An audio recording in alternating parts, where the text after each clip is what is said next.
솔직하게 말씀을 드리면은 정말 수학 선행이 필요한 아이들은 반에서 5손가락 정도도 못 꼽아요. 선행 정도를 감당할 수가 있고 선행이 필요한 아이들이다.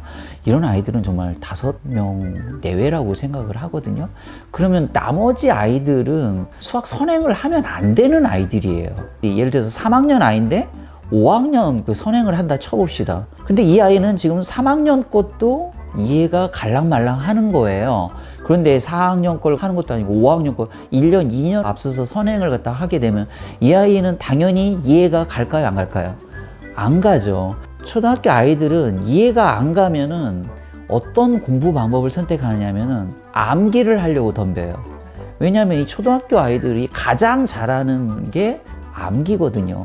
이 개념 원리가 이해가 안 가도 이 암기는 되거든요. 그래서 문제를 하나하나 다 암기를 갖다가 해가지고 풀려고 하는 그런 습성들이 생긴다고요. 이건 수학 공부에서 굉장히 안 좋은 습관이거든요. 무엇보다도 학교 수업 공부 시간에 굉장히 산만하거나 또는 수업에 관심이 없는 수업의 방해꾼으로 전락할 수도 있거든요. 이건 수학을 선행을 시키면 학교에서는 자주 벌어지는 광경인데 부모님들은 이걸 잘 모르시는 경우가 있습니다. 그래서 수학 선행은 내 아이가 수학을 정말 잘하거나 이쪽 방면에 뭐가 이렇게 재능이 있다라고 하는 경우에는 모르겠지만 그렇지 않으면 굉장히 조심스럽게 접근해야 되고 수학을 선행을 한다 하더라도 1년 이상 선행하는 것은 저는 좀 말리고 싶습니다. 1년 이상 하는 것은 좀 과욕이라고 생각을 합니다.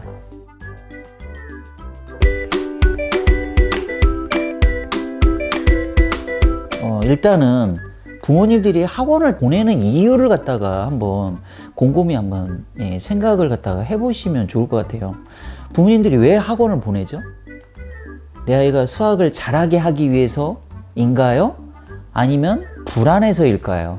내 아이가 이 학원을 가면은 수학 실력이 늘어날 것이다 라고 하는 생각보다는 앞집 아이도 옆집 아이도 뒷집 아이도 다 보내니까 내 아이만 보내지 않으면 불안하니까 그냥 덩달아서 보내는 부모님들이 가장 많다는 거죠. 실제로 설문조사를 해봐도 왜 수학학원을 보냅니까? 라고 했을 때 불안하기 때문에 이렇게 답변하는 비율이 가장 높거든요. 그래서 일단은 수학학원을 보내는 목적을 조금 해 보셔야 될 것 같아요. 그래서 그런 부모님들 심리에는 뭐가 깔려 있냐면은 내 아이가 학원에 3시간 동안 갔다 오면은 거기 가서 공부하겠지 라고 하는 전제 조건이 깔려 있는 거예요. 그러나 그것은 부모님들 스스로 마음의 위안일 뿐이죠. 그 아이가 수학학원 가서 열심히 하는 거하고는 전혀 별개의 문제거든요. 그리고 또 내 아이의 수학 실력을 갖다가 높여주기 위해서 정말 보내는 거라면은 좀 생각해 볼 필요가 있는 게 아이가 수학을 못하는 이유가 다 다르다는 거죠. 예를 들면 어떤 아이는 수학 개념 원리를 몰라서 정말 수학을 못할 수도 있고요. 또는 문제풀이 요령을 몰라서 수학을 못할 수도 있어요. 이런 아이들 같은 경우는 수학학원을 보내면은 일정 부분 도움을 받을 수가 있어요. 그렇지만 어휘력이 낮거나 이해력이 낮아가지고 수학을 못하는 경우도 꽤 많습니다. 근데 이런 아이들을 원인은 생각지도 않고 수학학원에 보냈다. 그러면은 수학 실력이 더 좋아지는 게 아닙니다. 왜냐하면 이 아이들이 수학을 못하는 것은 국어를 못하는 거기 때문이죠. 그래서 그 시간 독서를 해야 되는 거지 수학학원에 보낸다고 절대로 좋아지지 않습니다. 아이의 처한 형편과 원인들을 갖다 생각하면서 학원을 갖다가 활용을 갖다 하라고 좀 권해드리고 싶습니다.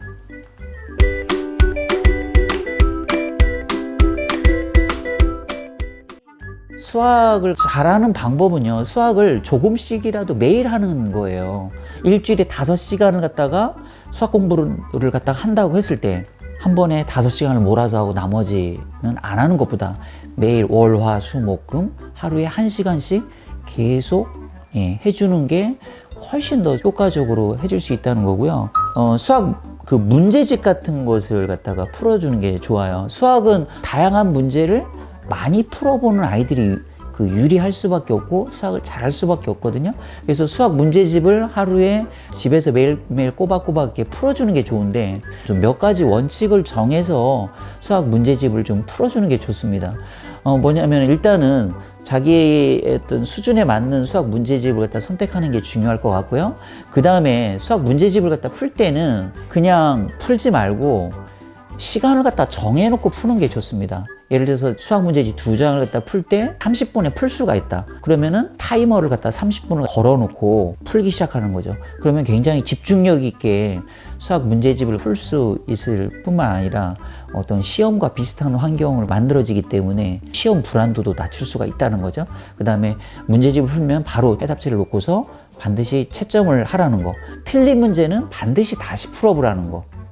왜냐하면 틀린 문제는 시험에 나오면 또 틀리기 때문에 오답공책 같은 것을 만들어 놓고 시험 전날 같은 때 이렇게 풀어보면 굉장히 효율적으로 공부를 갖다 할 수 있는 방법이거든요. 이런 점들을 갖다 주의를 갖다 하면서 문제집을 풀면 굉장히 효과적으로 공부를 할 수가 있다고 생각합니다.